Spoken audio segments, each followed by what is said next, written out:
الحمد للہ وکفی وسلام علی عبادہ الذین اصطفی اما بعد فقد قال اللہ تعالی فی القرآن المجید فاعوذ باللہ من الشیطان الرجیم بسم اللہ الرحمن الرحیم یا ایہا الذین آمنوا اتقوا اللہ حق تقاتہ ولا تموتن الا وانتم مسلمون وقال تعالی فی القرآن المجید یا ایہا الذین آمنوا ادخلوا فی السلم کافہ ولا تتبعوا خطوات الشیطان انہ لکم عدو مبین۔ صدق اللہ مولانا العظیم۔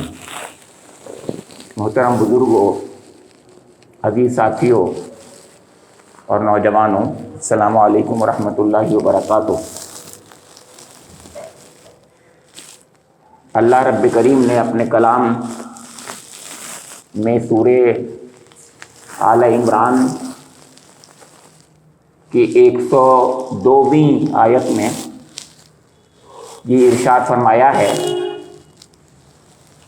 کہ یا ایھا الذین آمنوا اتقوا اللہ، اے ایمان لانے والو اللہ کا تقوی اختیار کرو، پرہیزگاری اختیار کرو، اللہ کے غضب سے بچو۔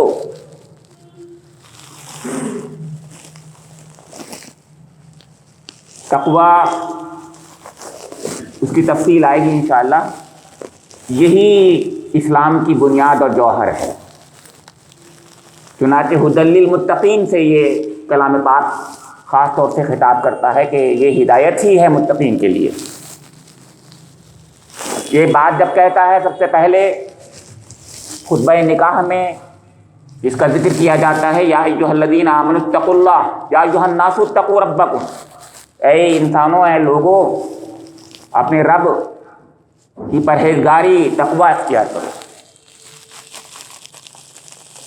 تقوی ہی بنیاد ہے اسلام کی۔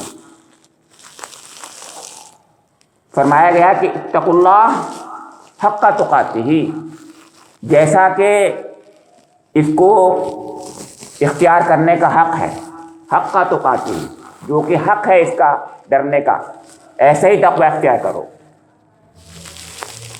ولا تموتن الا وانتم مسلمون، اور تمہیں موت نہ آئے مگر اس حالت میں کہ تم مسلم ہو۔ دوسری آیت جو میں نے آپ کے سامنے تلاوت کی ہے وہ سورہ بقرہ کی 208ویں آیت ہے۔ اس میں فرمایا گیا ہے کہ یا ایھا الذین آمنوا ادخلوا فی السلم کافہ، اے ایمان لانے والو ایمان میں، اسلام میں، اطاعت میں پورے کے پورے داخل ہو جاؤ۔ ادخلوا فی السلم کافہ ولا تتبعوا خطوات الشیطان، اور شیطان کے نقش قدم کی پیروی نہ کرو، انہ لکم عدو مبین، وہ تمہارا کھلا ہوا دشمن ہے۔ میں نے آپ لوگوں کے سامنے آج سے 2 ہفتہ قبل ایک وعدہ کیا تھا۔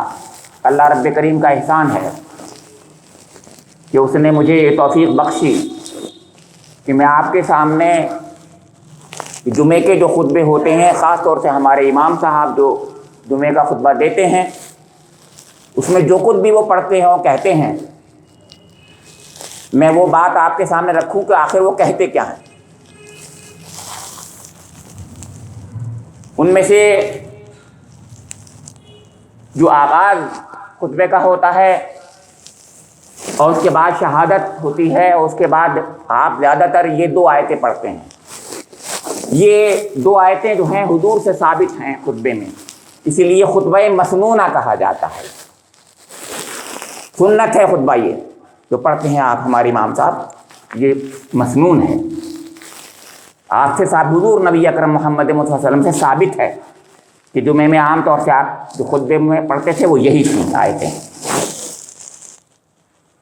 اب میں عرض کروں گا کہ خطبہ مسنونہ کیا ہے۔ جیسا کہ آپ نے سنا، اب آپ ہر جمعے کو سنتے ہیں، اس میں اللہ تعالیٰ کے کلام کا ایک حصہ شروع ہوتا ہے، الحمدللہ الذی ہدانا لہذا وما کننا لنہتدی لولا ان ہدانا اللہ، یہاں سے شروع کرتے ہیں۔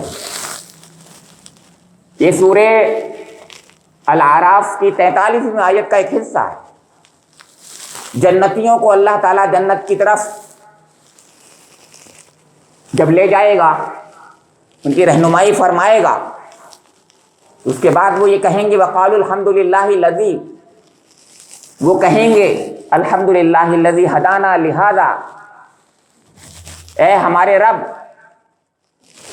تعریف سب اللہ ہی کے لیے ہے، الحمدللہ تعریف اللہ ہی کے لیے ہے، ہدانا لہذا، جس نے اس کی طرف یعنی اس جنت کی طرف ہماری ہدایت کی، راستہ دکھا دیا، ہدایت کی کون راستہ دکھایا، جنتی کہہ رہے ہوں گے۔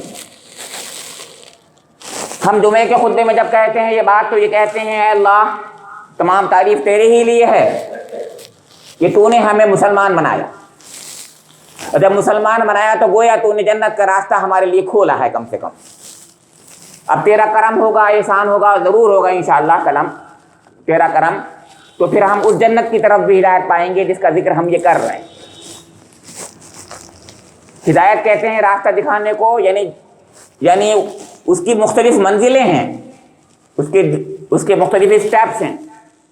سب سے پہلے ہم کلمہ لا الہ الا اللہ پڑھتے ہیں، پھر اس کے بعد اس کے مطابق عمل کرنے کا عہد کرتے ہیں، جس کا ذکر ابھی بھی آیتوں میں آیا ہے، جیسے میں نے آپ کے سامنے رکھا بھی ہے۔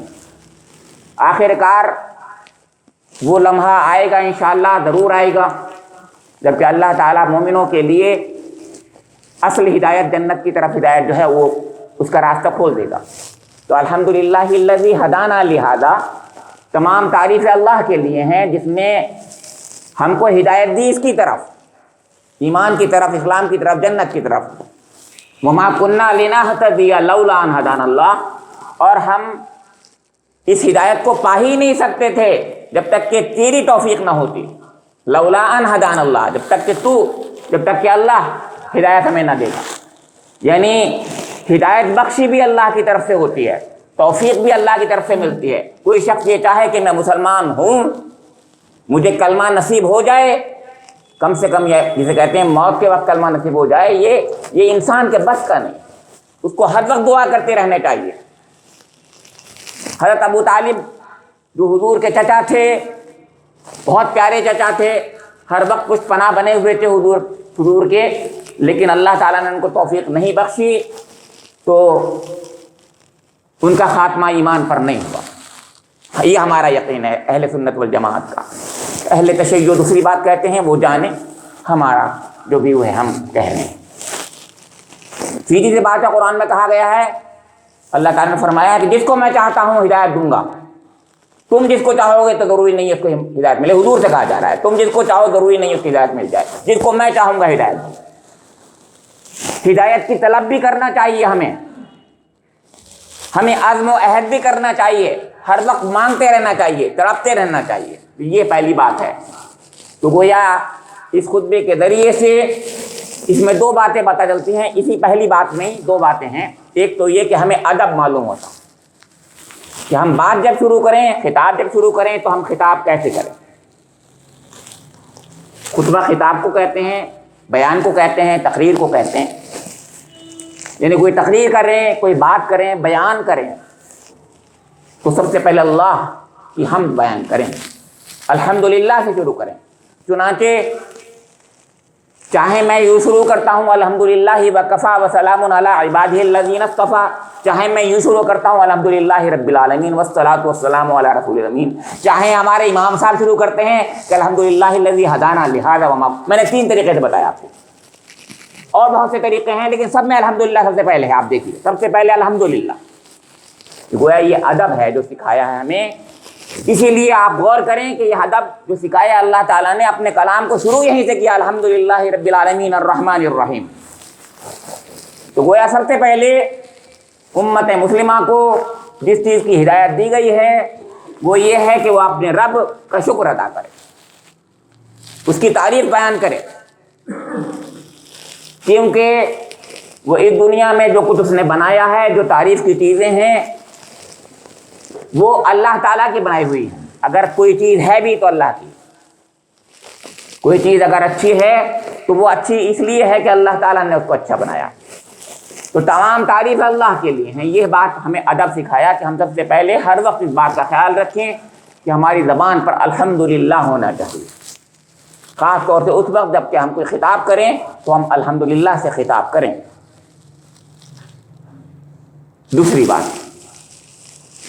بات میں ہم بار بار یہ یاد دہانی کرائیں دوسروں کو بھی اور اپنے دل کو بھی کہ اشہد ان لا الہ الا اللہ و اشہد ان محمدًا عبدہ و رسولہ۔ کلمہ شہادت ہے تو دوسری بات شروع ہوتی ہے، یعنی آغاز خطبے کا تو شروع ہوا وہ الحمدللہ سے، اور اب دوسری بات جو کہتے ہیں ہمارے امام صاحب جو خطبے مسنونہ کا دوسرا حصہ ہے، وہ چاہے نشہد ان لا الہ الا اللہ ہو یا اشہد ان لا الہ الا اللہ ہو، چاہے انفرادی طور پر ہم اقرار کرتے ہوں چاہے ہم اجتماعی طور پر اقرار کرتے ہوں، یہ اقرار ہے گویا ہم سب کو شریک کرتے ہیں۔ گواہ جب بناتے ہیں تو ہم دوسرے کو شریک کرتے ہیں، چاہے میں اکیلا کہتا ہوں جب اور چاہے سب کے سامنے کہتا ہوں جب، یہ اقرار دنیا کے سامنے اقرار ہے اور اپنے رب کے حضور اقرار ہے۔ ہم رب کو بھی گواہ بناتے ہیں، اس کے اندر تمام انسانوں کو گواہ بناتے ہیں، اس کے سوا کوئی خدا نہیں، اس کے سوا کوئی خدا نہیں ہے، کوئی معبود حقیقی نہیں ہے۔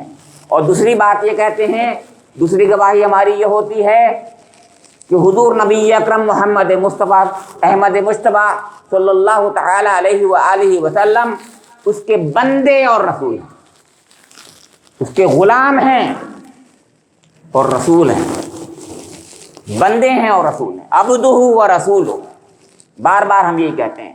تو پھر اس کے بعد ہم یہ گواہی دیتے ہیں، اقرار باللسان ہے یہ، لیکن اقرار باللسان ہو تصدیق بالقلب نہ ہو تو بھی غلط، پوری بات نہیں ہوئی۔ تین باتیں چاہیے اس کے لیے جب ہم کلمہ شہادت پڑھتے ہیں کہ زبان سے اقرار باللسان بھی کریں، تصدیق بالقلب بھی ہو، اور اپنے عمل سے بھی گواہی دے رہے ہوں کہ اللہ الہ واحد ہے، شرک سب سے بڑا گناہ ہے، ہم اس کو ہی اپنا خدا، اپنا مالک اور حاکم اور رب اور الہ تسلیم کرتے ہیں، اس کے سوا کسی کو بھی اپنا مالک، اپنا معبود حقیقی تسلیم نہیں کرتے۔ ساتھ ہی ساتھ میں ہم یہ بھی گواہی دیتے ہیں کہ محمد الرسول اللہ صلی اللہ علیہ وسلم کی بعثت کے بعد اب کوئی اور ہادی نجات دہندہ نہیں ہے انسانوں کا، صرف حضور نبی اکرم ہی ہمیں جنت کا راستہ دکھا سکتے ہیں، اور دکھایا ہے انہوں نے، اور اکیلے آپ ہی ہیں اور آپ کے بعد کوئی نبی نہیں آئے گا۔ اس کے بعد یہ ہمارے امام صاحب یہاں سے شروع کرتے ہیں جو میں نے آیتیں بتائیں، یعنی سورہ آل عمران کی یہ آیت، یا ایھا الذین آمنوا اتقوا اللہ حق تقاتہ ولا تموتن الا وانتم مسلمون، اے ایمان لانے والو تم اللہ کا تقوی اختیار کرو۔ حضرت عمر رضی اللہ تعالی عنہ نے حضرت ابی بن کعب رضی اللہ تعالی عنہ سے پوچھا کہ ابی تقوی کیا ہے؟ تو انہوں نے کہا امیر المومنین کا کبھی آپ کا گزر ایسے راستے سے ہوا ہے جس کے دونوں طرف خاردار جھاڑیاں ہوں؟ انہوں نے کہا بارہا ایسا ہوا ہے۔ تو کہنے کا آپ کیا کرتے ہیں؟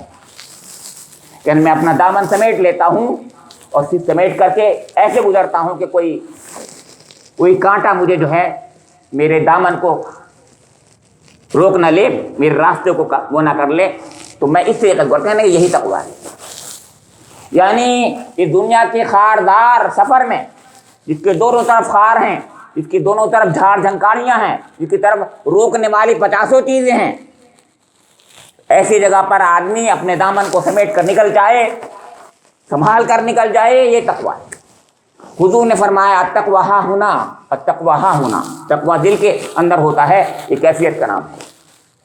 انسان اللہ کے خوف سے کانپتا رہے، خشیت الہی ہے، خشوع ہے اس کے اندر، ڈر ہے اور خوف ہے، جہنم کا اور اللہ کے غضب کا ہمیں ہر وقت استحضار ہے، یہ تقویٰ ہے۔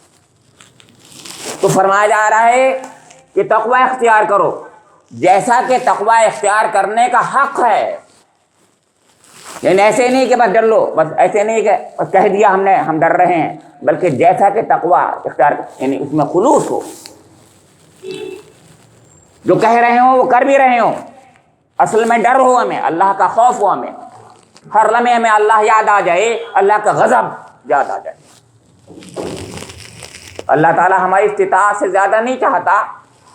اتقوا اللہ ما استطعتم، خود قرآن میں ہے، یعنی استطاعت کے بقدر ہی تقویٰ ہوتا ہے۔ جتنی قوت ہمارے اندر ہے اس سے زیادہ نہیں پوچھے گا اللہ تعالیٰ، جتنی قوت ہے اتنا ہی پوچھے گا، لیکن جتنی قوت ہے اتنا کرنا ہے۔ وَلَا تَمُوتُنَّ إِلَّا وَأَنْتُمْ مُسْلِمُونَ، اور دیکھو تمہیں موت نہ آئے مگر اس حال میں کہ تم مسلم ہو۔ ہمیں یاد دلایا جا رہا ہے کہ ہمیں موت نہیں آنی ہے اس وقت تک جب تک کہ ہم مسلمان نہ ہو، یعنی ہر لمحے ہمیں اس کا خیال رکھنا ہے کہ ہمیں مسلم حالت میں، مسلمان ہونے کی حالت میں، ایمان کی حالت میں مرنا ہے۔ مجھے اس پر حضرت یوسف علیہ السلام کی وہ دعا یاد آ رہی ہے جس میں فرمایا ہے، حضرت یوسف علیہ السلام نے یہ کہا ہے، دعا مانگتے ہوئے کہا ہے کہ وَتَوَفَّنِي مُسْلِمًا، توفنی، اے اللہ مجھے موت جو آئے اس حال میں کہ میں مسلم ہوں، وَأَلْحِقْنِي بِالصَّالِحِينَ، اور مجھے صالحین کے زمرے میں داخل کر لینا۔ تو یہ حضرت یوسف علیہ السلام جیسا شخص دعا مانگ رہا کہتا ہے، ایک نبی یہ دعا مانگتا ہے کہ میری موت جو ہے اس حال میں آئے کہ میں مسلم ہوں۔ تو ہمیں تو ہر وقت اس کی دعا مانگنی ہی چاہیے۔ اور اس سے دوسری بات، ایک اور دعا جو تھی وہ انشاءاللہ اگلی بار میں کہوں گا، بات آتی رہے گی انشاءاللہ۔ تو ہمیں آج 3 باتیں یاد رکھنا ہے کہ ہمیں ادب اس بات کا کہ جب ہم کوئی خطاب کریں تو اللہ کی تعریف سے شروع کریں۔ دوسری بات، ہمیں ہر وقت اس بات کا خیال رکھنا ہے کہ ہم اللہ کے حضور ایک دن حاضر ہونا ہے ہمیں، اور کلمہ شہادت کا زیادہ سے زیادہ ہمارے اندر اس بات کا خیال ہو، ہم گواہی دینے والے ہوں اپنے عمل سے، اپنے دل سے، اپنی زبان سے۔ اور تیسری بات یہ کہ ہم ہر وقت اللہ سے ڈرنے والے ہوں، اور یہ دعا کرتے ہوں کہ اے اللہ ہماری موت ایمان کی حالت میں، اسلام کی حالت میں آئے۔ ربنا تقبل منا انک انت السمیع العلیم وتب علینا انک انت التواب الرحیم۔